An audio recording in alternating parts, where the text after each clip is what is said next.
Terima kasih Buma, dan untuk berita dari negeri di bawah bayu pula, kita terus saja langsung bersama Nur Hazimah Radik di studio ATM Kota Kinabalu. Silakan Nur Hazimah. Terima kasih Dilaila di Angkasa Puri. Assalamualaikum dan salam sehati sejiwa. Usul melarang naib Presiden Parti Keadilan Rakyat PKR Nurul Izzah Anwar dan Ahli Parlimen Batu Tian Chua daripada memasuki Sabah berikutan pertemuan mereka dengan Jesel Kiram, anak perempuan bekas Ketua Kumpulan Bersenjata yang menceroboh Lat Datu pada 2013, mendapat reaksi pelbagai daripada para pemimpin negeri ini. Usul tersebut diluluskan Dewan Undangan Negeri Dun Sabah Khamis lalu. Itu sebenarnya adalah cerminan kepada hati nurani rakyat, ya. Kalau kita lihat dan kalau kita baca pelbagai bentuk makalah, media sosial dan sebagainya, rata-rata rakyat Sabah begitu kecewa dan marah dengan tindakan kedua ahli parlimen untuk berjumpa dengan anak seorang yang telah mengisytiharkan perang, hampir mengisytiharkan perang terhadap Sabah, ya. Nurul Izzah sepatutnya tidak membuat perkara begini kerana ia amat-amat mengguris dan bertentangan dengan perlembagaan negara kita. Sebab ternyata bahawa Kiram ini adalah ketua yang menceroboi yang peristiwa di Tandoa.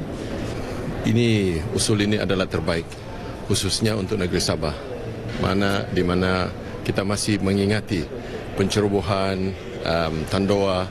Ini soal kepentingan negeri Sabah, dan dengan action ataupun dengan tindakan yang dibuat oleh dua individu tersebut, terutama YB Nurul, yang tidak sensitif dengan dengan feeling ataupun dengan perasaan rakyat Sabah yang masih lagi mengalami trauma dan perasaan ketakutan, perasaan benci, marah dan sebagainya terhadap tindakan pencerobohan Tandoa. Usul yang dikemukakan Timbalan Ketua Menteri Dato' Raymond Tan Soo Kya disokong 3/4 ahli Dewan sekaligus membuktikan Sabah tegas memperjuangkan keamanan dan kedaulatan negara, khususnya keselamatan negeri ini. Setakat Oktober tahun ini, seramai 22,784 orang kurang upaya OKU di Sabah berdaftar dengan Jabatan Perkhidmatan Am Sabah dan berjaya dibantu menerusi beberapa jenis bantuan. Ini termasuk alaun pekerja cacat, bantuan OKU tidak berupaya bekerja, bantuan pesakit kronik dan kes terlantar serta bantuan alat sokongan. Sehubungan itu, Menteri Pembangunan Masyarakat dan Hal Ehwal Pengguna Datuk Jainab Ahmad Aid menggesa ibu bapa dan penjaga OKU mendaftarkan OKU di bawah jagaan mereka untuk memudahkan kerajaan membantu golongan itu melalui peluang pembangunan dan pekerjaan. Beliau berucap merasmikan Karnival OKU dan Talent Time sempena sambutan Hari OKU peringkat negeri di Kota Kinabalu. Masyarakat juga bertanggungjawab untuk tidak meminggirkan golongan OKU, sebaliknya memberi peluang kepada mereka dalam bidang pekerjaan. Golongan tersebut mampu menjadi pekerja produktif sekiranya diberi peluang. Seramai 500 OKU mengambil bahagian dalam pelbagai pertandingan, termasuk pertandingan lukisan, tarian dan seni persembahan. Kerajaan sentiasa memberi dorongan dan galakan, malah terus memperkenal lebih banyak kursus kemahiran untuk meningkatkan tahap sosioekonomi rakyat. Menteri Belia dan Sukan Negeri Dato' Taufik Abu Bakar Titingan berkata kursus-kursus kemahiran yang disediakan kerajaan mampu membantu golongan sasar seperti kelompok rakyat dalam kategori miskin tegar agar lebih berdikari dalam menjana pendapatan, seterusnya keluar daripada kepompong kemiskinan. Kursus-kursus berkenaan bukan sahaja membekalkan ilmu pengetahuan dan kemahiran untuk golongan tersebut mengubah ekonomi keluarga masing-masing, malah menjadikan mereka lebih berdaya saing. Dato' Taufik yang juga wakil rakyat APAS memberitahu pemberita selepas merasmikan Majlis Penutupan dan Penyampaian Sijil Program Satu Azam Kursus Seni Kreatif Jahitan di Pejabat Kementerian Belia dan Sukan Sabah, Tawau. Beliau berharap para peserta dapat memanfaat sepenuhnya ilmu dan kemahiran yang diperoleh menerusi kursus 6 hari itu untuk kebaikan diri dan keluarga. Seramai 25 peserta yang terdiri daripada belia dan belia wanis terpilih mengikuti kursus ini.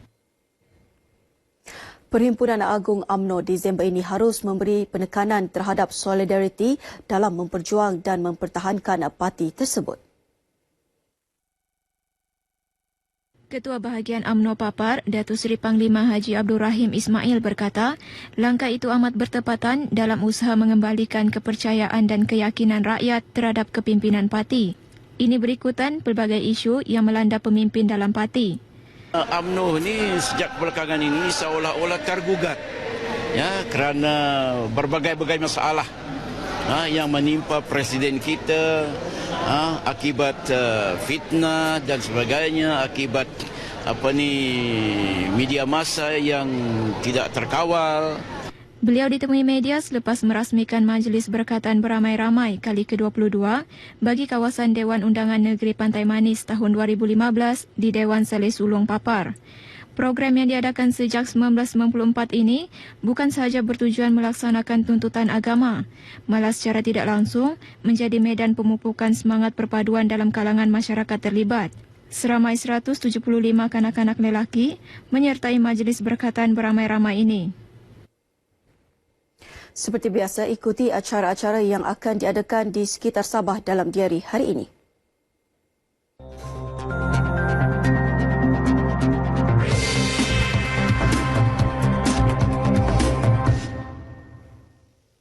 Seawal 9 pagi ini, program khatan perdana peringkat Universiti Malaysia Sabah bagi tahun 2015 akan berlangsung di Masjid UMS Kota Kinabalu. Pada pukul 10 pagi pula, Ketua Menteri Datuk Seri Panglima Musa Haji Aman dijangka merasmikan sambutan Hari Pengguna Peringkat Negeri Sabah 2015 di pekarangan Wisma Wanita Kota Kinabalu. Akhir sekali, pada 8 malam nanti akan diadakan program Malam Bahasa Jiwa Bangsa di Auditorium Kompleks JKKN Sabah, Kota Kinabalu. Baiklah saudara, paparan itu tadi mengakhiri ban berita dari Sabah pagi ini. Kembali kepada Delaila di Angkasa Puri, silakan.